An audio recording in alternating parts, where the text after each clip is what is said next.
রাজার আমলেও তাই ছিল।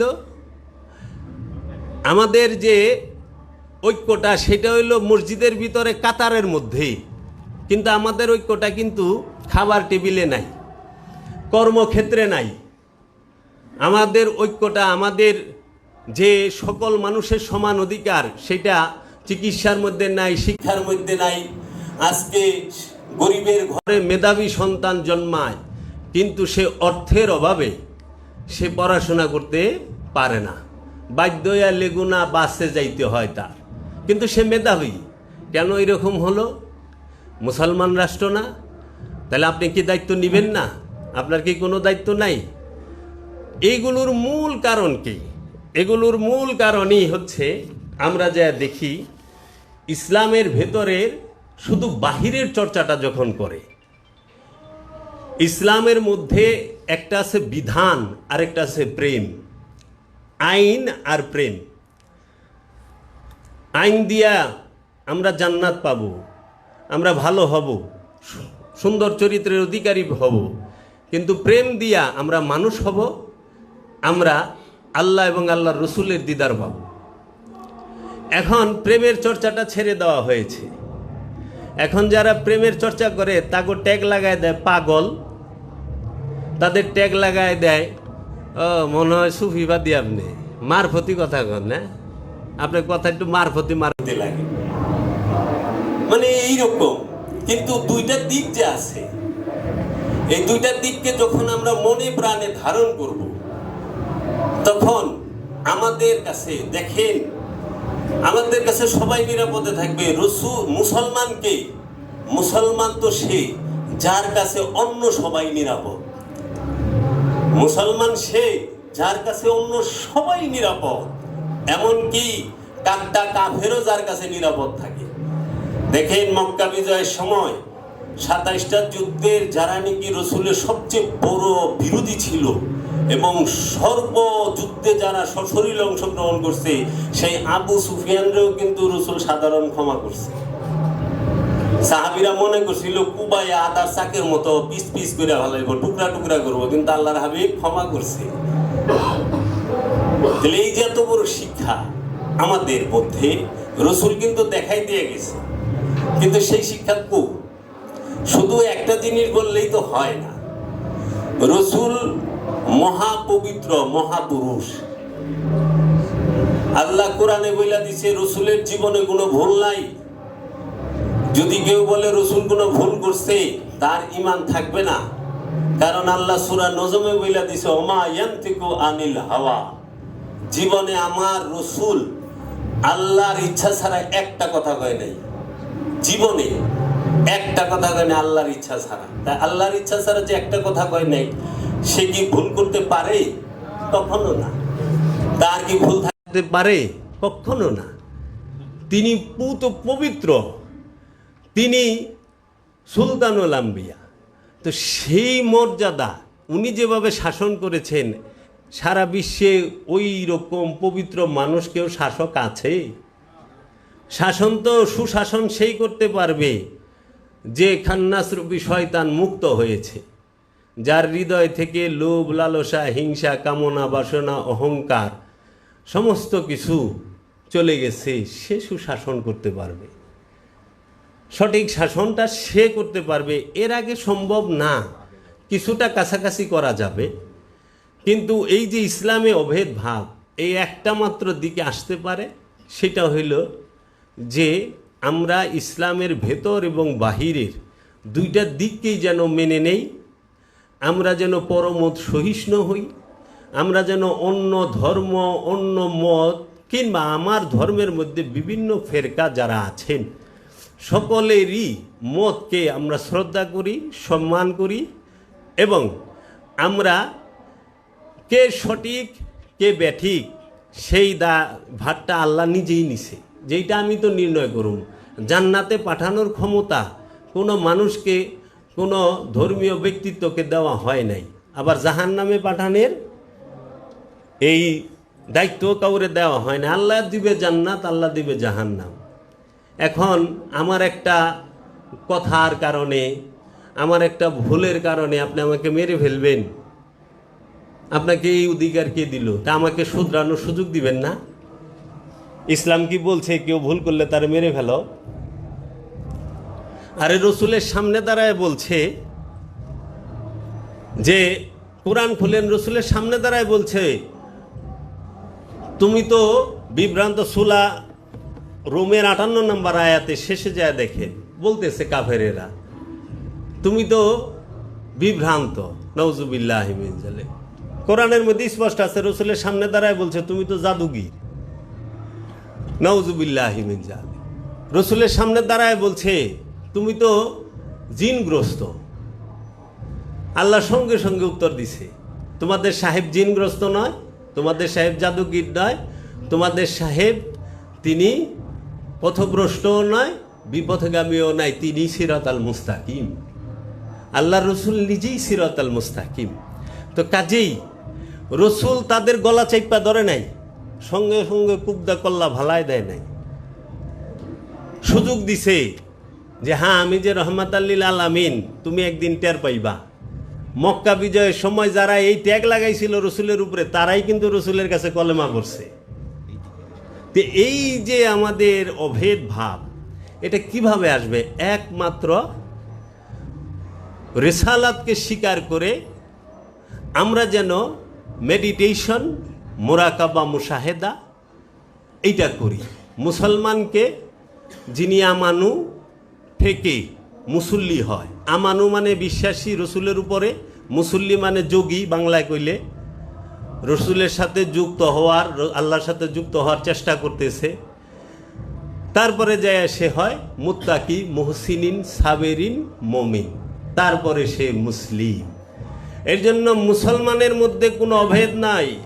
যিনি আদর্শের মুসলমান, যা দেখেন বাবা আদম থেকে নিয়ে এই পর্যন্ত যত মুসলমান এসেছে, কারো মধ্যে কোনো বিভাজন কিংবা মতভেদ নাই, তাদের মধ্যে পার্থক্য, তারা কোনো ঝগড়াঝাটি, কোনো বিভক্ত না।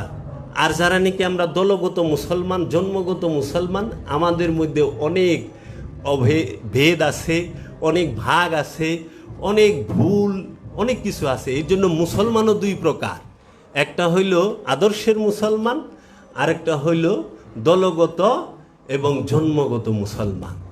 এই জন্মগত এবং দলগত মুসলমানদের মধ্যেই যত ভাগ, যত মারামারি, হানাহানি, বিভক্তি। আদর্শের মুসলমান বাবা আদম থেকে নিয়ে এই পর্যন্ত কাহারও মধ্যে ভাগ নাই, বিভেদ নাই, সবাই এক কথা বলছে। কি আল্লাহর রসুল বলছে, মানারাফা নফসাহু ফাকাদ আরাফা রাব্বাহু, যে নিজেকে চিনছে সেই আল্লাহকে চিনছে। সক্রেটিসও বলেছেন নো দাই সেলফ, তুমি নিজেকে চেনো। আবার বাতাবিমণি, জগদগ্নিমণি, তারাও বলেছে সোহম সোহমি, তুই মুই, মুই তুই। তো কাজেই আমরা যেন ইসলামের দুইটা দিক মানতে পারি। যদি দুই দিকই মানতে পারি, এই ইসলামে অভেদ ভাব অবশ্যই সমাজের বুকে, রাষ্ট্রের বুকে আসবে, অবশ্যই আসতে বাধ্য। এখানে আমি রাখলাম, আমার ভুল ত্রুটি ক্ষমা করবেন। আসসালামু আলাইকুম ওয়া রাহমাতুল্লাহ।